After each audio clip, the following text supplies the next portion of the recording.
I like how interactive it is. It's more exciting. It's easier to revise and to edit your work. It's fun to do homework when you have it electronically. This curriculum allows all students to be successful. Not only is it engaging because of the technology, but they're truly building it with the Common Core in mind.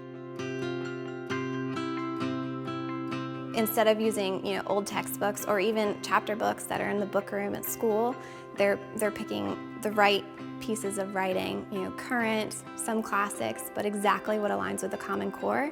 We were reading A Telltale Heart by Edgar Allan Poe, and we're supposed to think about the perspective and the words in it. We study The Telltale Heart by Poe. As a teacher, I can lead them through specific pieces of text and really doing a close reading. We end up asking them to do a storyboard, both from the narrator's perspective and the reader's perspective, and about that time a light bulb goes off. Whenever I think about a paragraph, I always try to picture it in my head, and to some people that comes out blurry, so when you actually see the picture right in front of you, it helps you a lot to understand. It's basically a sneaky way to get them to reread the text over and over and over again because it's difficult. But this curriculum asks the right questions in the right order, so by the end, the students are discovering the meaning for themselves, and they're discovering it at a much deeper level than had we been looking at it in a textbook.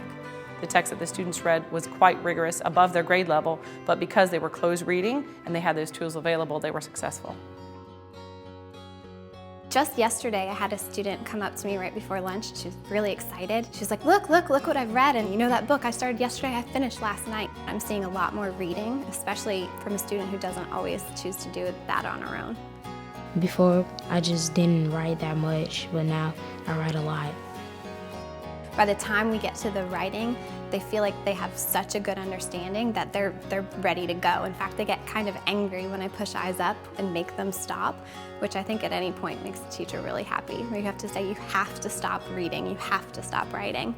If a student is struggling, you can notice that as you're walking around the classroom, and you can say, hey, why did you put this? What do you think? And they just backspace. They don't have to take that eraser and erase the whole page. Just the paper not looking the same can defeat them sometimes.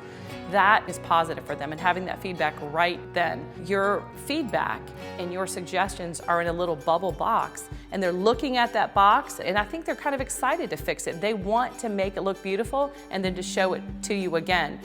They're engaged in writing, they're engaged in reading. They can tap on words and the reader will tell them the definition. They can highlight, they can annotate, and they are completely engaged. But it doesn't take away from what a good teacher does. We're still looking up, we're turning and talking with our peers, and they're even more animated to talk about what they're reading and writing.